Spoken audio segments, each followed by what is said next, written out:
Good morning and welcome to another Wine Steward video. My name is Jim. This is the Wine Steward. Right now I'm up on the mezzanine, coming to you from the wine bar mezzanine of the Wine Steward. Why do we have all this vertical space in this building? Because it used to be Pleasanton's downtown movie house built in the 1920s for that original purpose. In the meantime, it's been several things, but as of 1999, the Wine Steward took over and the show goes on, you could say. Well, the show today begins not with wine, but with a beautiful spirit that has returned. This is to announce the return of something that you keep buying. So why not keep the ball rolling? Let's keep this snowballing going on with the sales of Thresh and Winnow Citrine Gin. Now, we've been carrying two different gins from this producer based in Chicago. Thresh and Winnow also makes a gin called Foray. I love it, and it is more in the green, foresty, as the name implies, a direction of flavors, whereas Citrine, as that name implies, has more of a citrus emphasis.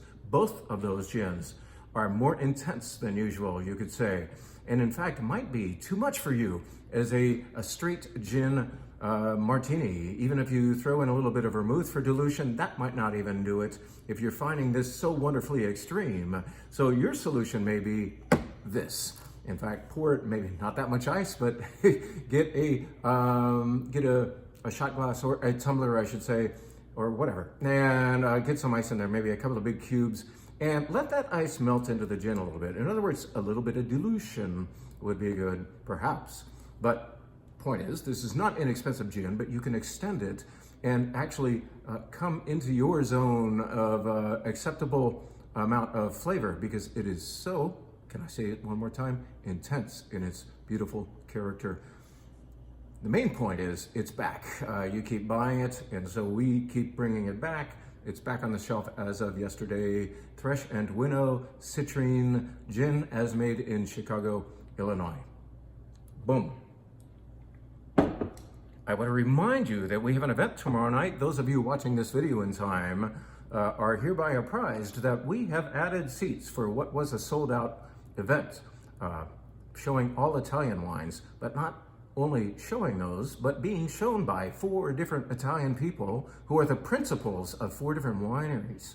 4 of those people are actually in San Francisco earlier that day and are finishing an event there, and hopefully, traffic permitting, we'll be here by 6:30 p.m. tomorrow evening, September 11th, a Thursday, a rare Thursday closing of our wine bar to the public and admitting now 38 of you. It was 28 originally, but now we're going to open a 3rd bottle of everything, which will accommodate more of you attending. So how about that? Let's fill this thing again. It was full, and now we can expand a bit. We certainly have a room up here to do that, and we have the wine to do it.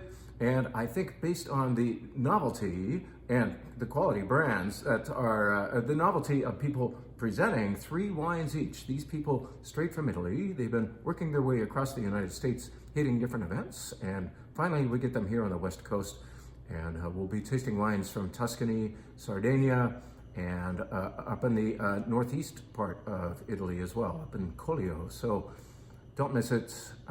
If you're seeing this in time, I might not get this out on a constant contact email, but those of you who subscribe to our YouTube channel will be seeing this in time, and will be able to sign up in time by going to thewinesteward.com and ordering not just seats. I would also order food, especially for an Italian wine event, of course. Nothing like food to enhance the quality of great Italian wine. Nothing like great Italian wine to enhance the quality of almost any kind of food, right? So let's see you there tomorrow evening. Join us and our 4 Italian guests. Pretty cool.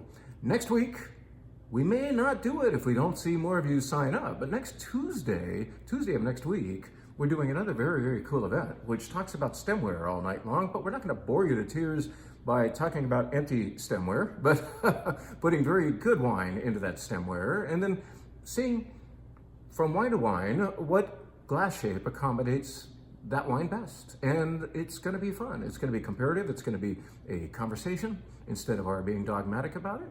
And so, once again, on thewinesteward.com, you can sign up for that. Even if we get to 1 bottle's worth of people, and for me, that would be about a dozen of you, we will do the event.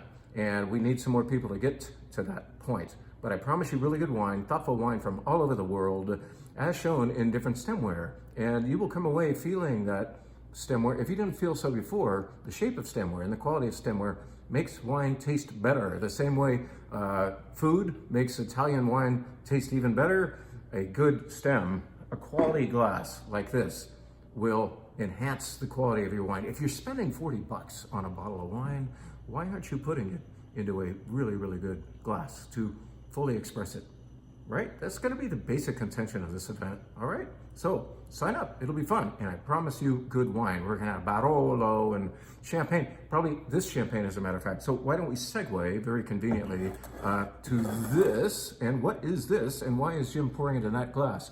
Because we may in fact show this champagne that night, if it's not already sold out. This champagne deserves to be in a glass like this. Now, some of you are very used to using the straight up and down flute. We banned that shape from the store. Now we sell a champagne glass that's shaped more like a tulip. Smaller than this, of course. This is what we would call a Burgundy or Pinot Noir glass, which also accommodates very nicely Northern Rhone, Syrah, and so many other good things. But when you have a champagne like this, Tassin Blanc de Blanc, can you see that? I can't, but now we can all see it. Let's move this over here. Let's move this over here.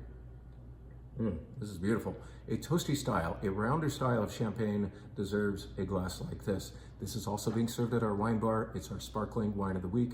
This is putting you on alert. We've bought the last of this Tassin, at least. Only 300 something cases came to the United States, and we grabbed the last 5 that we knew of, and they are here, except they aren't. Somebody's gonna use them in a private event of hers next month, so we've already squirreled away 2.5 cases for her.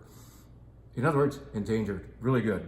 Let's tell you about a couple more wines that are on our wine bar before I go down and open the back door. Boom. One wine on the red wine flight. The red wine flight's theme is nosy or sniffy or fragrant reds. In other words, these wines might not all be huge in the mouth, but they are huge in character in the nose. Especially this one. This is called Lacrima de Moro d'Alba. And that is a grape and a region in the Marche region of Eastern Italy. And it is fragrant. There were only 2.5 acres left of this endangered grape back in 1985. And now it is gaining in popularity, and now there is at least 10 times that amount in the ground, which is still not very much. So this is a rarity, but it's a fragrant, dark beauty. Smell this wine, please, and you're gonna discover, well, let's just say potpourri, and you can come up with other fun descriptors too, all right? Also from Italy, but over there in the white flight is this Vermentino. This is not just a Vermentino, but a Vermentino di Gallura. So whereas Vermentino's from Sardinia, Italy, Sardinia, the island, well off the mainland in the Tyrrhenian Sea, this is a Vermentino di Gallura because it comes from probably the world's best place for the Vermentino grape. So it's a DOCG, Garantita. So the better stuff. Why? Because of the maritime influence on this North Island area, and also the sand and granite. So all these beautiful features combine, terroir, we say, to make some of the best Vermentino in the world. This is a new one for us, this Vermentino from Cantina Gallura. It is, wow, it's just pow with fruit and flowers. Almost tropical fruit and tropical flowers. Really something. And some melon in there too. Wow, what a nice wine. I'm just gonna smell it. Now, what should we tell about? One more wine. Let's come much closer to home and announce the release of Tony and Jen's Madison Vineyard Dulcinea, which is their nickname for this Rhone blend that they do. Some of this wine was actually in the Domaine des Plus de Vie, our wine, the house wine. Because Tony's a great friend and provided his Syrah as the Syrah addition to our Grenache, Malbec, Carignan, and Muscat. So some of that Syrah is actually in here. This is a GMS. Tony grows Syrah and Malbec in the Livermore Valley, about a mile away from where I live. And right next door is Bill Johnson's Grenache. And so those three appear in this wine.